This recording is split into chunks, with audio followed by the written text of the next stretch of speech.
If you were to ask me what the premise of the new Wes Anderson film was, and I were to describe it as a tale set in the 1950s within a small American desert town where junior astronomers are gathering to attend an astronomy convention, whereupon a flying saucer unexpectedly appears along with an alien, leading to the military quarantining the entire town, you might think, "Ooh, that sounds interesting. Wes Anderson is finally doing something different and trying his hand at science fiction for a change." Well, I can guarantee that the film you just imagined in your mind is far more interesting than this film. And you'd be dead wrong about Wes Anderson doing something different too. Because this is not Wes Anderson doing anything different at all.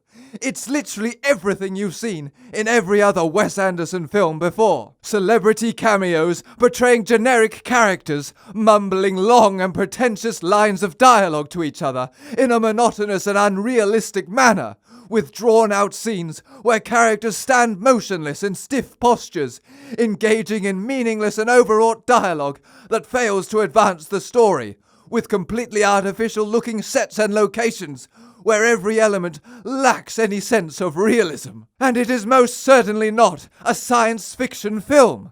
The only sci-fi elements are limited to 2 brief scenes lasting no more than a minute each. The other 98 minutes of the 100-minute runtime follow the typical Wes Anderson formula, featuring Wes Anderson characters, Wes Anderson dialogue, Wes Anderson scene compositions, Wes Anderson camera movements, and Wes Anderson storytelling. I don't know if you've seen any of those recent AI-generated images where classic movies have been reimagined as if they had been directed by Wes Anderson. Well, that's exactly what this film feels like, as if someone simply gave an AI art program a prompt to generate a new Wes Anderson film set in a small American desert town with a 1950s science fiction aesthetic. Maybe that's exactly what's happened, and Wes Anderson has realized he can secretly retire while still producing films without lifting a finger. You know, I don't mean to be so negative about Wes Anderson,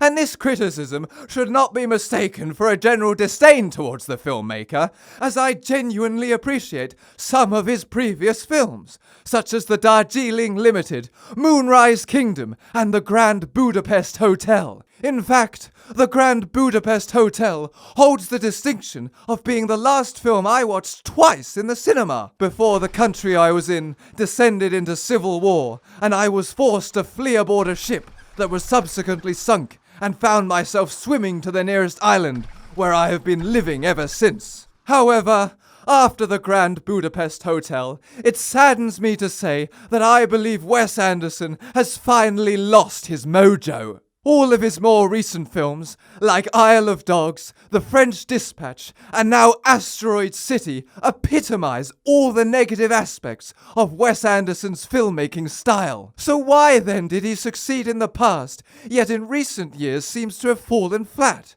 I believe it's due to the role of the story and characters. The Grand Budapest Hotel, The Darjeeling Limited, and Moonrise Kingdom all captivate audiences because they possess original, compelling, and believable characters with interesting stories. These films successfully develop the characters and feature strong character arcs that enhance the narrative, and Wes Anderson's unique filmmaking aesthetic complements these elements when combined with an intriguing and realistic setting and story. Conversely, in his recent films, Wes Anderson seems to treat the story and characters as an afterthought. It feels as though he selects the theme and style he wishes to emulate and leaves the actual story development as a secondary concern or neglects it entirely. Consequently, these films feel artificial, generic, unconvincing, and almost akin to a school play or amateur dramatic performance, with all the characters mumbling uninteresting and hard-to-follow dialogue to one another, indulging in an excessive artsy-fartsiness. Now, while Darjeeling, Budapest, and Moonrise do contain some of these elements, they also offer memorable scenes and strong character arcs that drive the story forward, leaving viewers eager to see how the narrative unfolds. However, in Asteroid City, the audience is subjected to an endless series of stagnant and repetitive scenes featuring characters speaking in the same generic Wes Anderson dialogue where seemingly nothing of significance takes place. The scenes often involve two archetypal Wes Anderson characters engaged in monotonous, repetitive dialogue delivered in a lifeless manner. And after sitting through scene after scene of this, my attention began to wane, as it's hard to keep paying attention to something that offers nothing new or engaging beyond what we have already witnessed. The absence of any noteworthy events, the lackluster storytelling,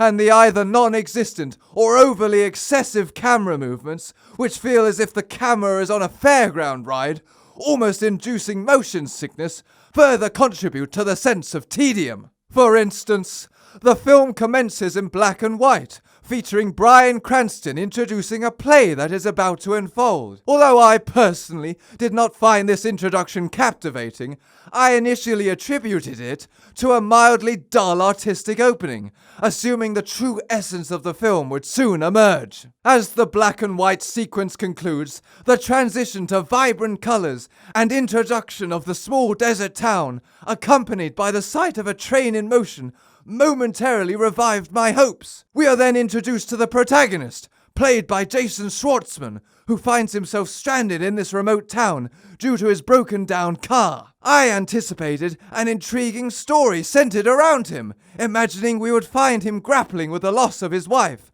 and the mother of his 3 young daughters, while also navigating a tense encounter with his disapproving father-in-law, played by Tom Hanks. At this point, I remained invested in the film, expecting a character-driven narrative that explored the challenges faced by a grieving father and his children as they confront the harsh realities of their new family dynamic, stuck in this isolated town. I envisioned an opportunity for the family to reconcile with their loss, facilitate a difficult reconciliation with the father-in-law, and rebuild their familial bond in the face of a backdrop involving an extraterrestrial presence and military quarantine. The quarantine, perhaps, would force the family to endure a confined space together, resulting in tense and suspenseful scenes involving interrogation by the military, or even attempts to escape the town. Alternatively, they might become entwined in the military's investigation of the alien, becoming vital witnesses and collaborating with scientists. In essence, a family drama unfolding against the backdrop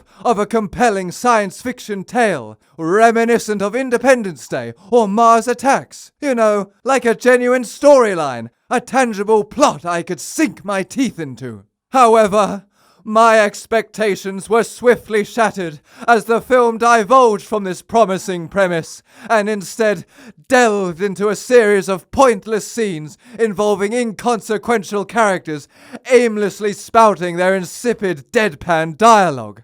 The original storyline that initially held promise seemed to simply disappear, leaving a void that was never filled, and instead we find ourselves sitting through scene after scene of random characters mumbling to each other. And to make matters worse, the film repeatedly cuts to extensive black and white play scenes centered on a playwright's struggles, which proves tiresome and devoid of purpose. It is true that the Grand Budapest Hotel was the last film I saw twice in the cinema, but I think subjecting myself to the experience of rewatching Asteroid City in the cinema would be akin to torture, and the only fleeting moment of interest arrives approximately halfway through the film, when the alien appears. You know, in that brief but unexpected scene, I actually entertained the possibility that old Wes had perhaps been toying with the audience, lulling us into a sense of familiarity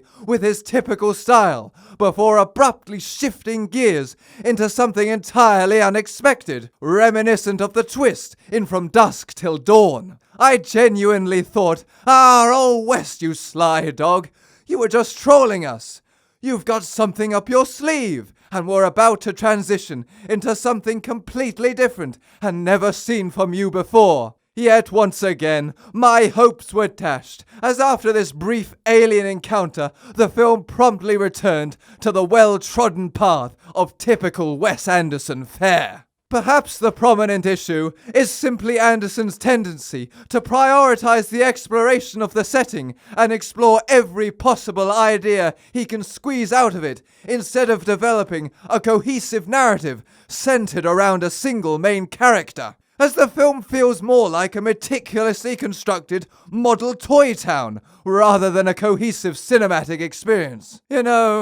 Perhaps another fundamental factor lies in the manner in which Wes Anderson approaches filmmaking, as all his films begin life as a fully completed animated film, whereby Anderson performs every line of dialogue, and then that animated storyboard is reproduced, akin to a shot-for-shot remake, which I believe contributes to the forced, artificial, and unnatural quality observed in his films. Unlike directors such as Stanley Kubrick, who would adapt and change their plans on set, Anderson's rigid approach leaves little room for spontaneous inspiration or collaborative input from the cast and crew. The actors are essentially replicating predetermined animated movements, resulting in these rigid performances that lack authenticity. I'm sorry to say that I believe the most positive aspect of Asteroid City is its relatively short runtime, sparing the audience from an excessively prolonged and monotonous experience. Now that might sound facetious,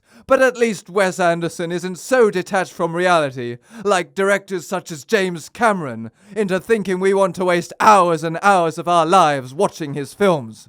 In conclusion, Wes Anderson's Asteroid City falls short of its potential due to a lack of a compelling narrative, disjointed scenes, artificiality, and an absence of meaningful character development. Anderson's creative control and a lack of external oversight may contribute to these issues, preventing him from evolving and exploring new creative avenues. If Anderson faced the pressure of delivering a successful film as though his artistic survival depended on it, I believe that would force him to produce a work that surpasses the superficiality and pretentiousness observed in his recent films.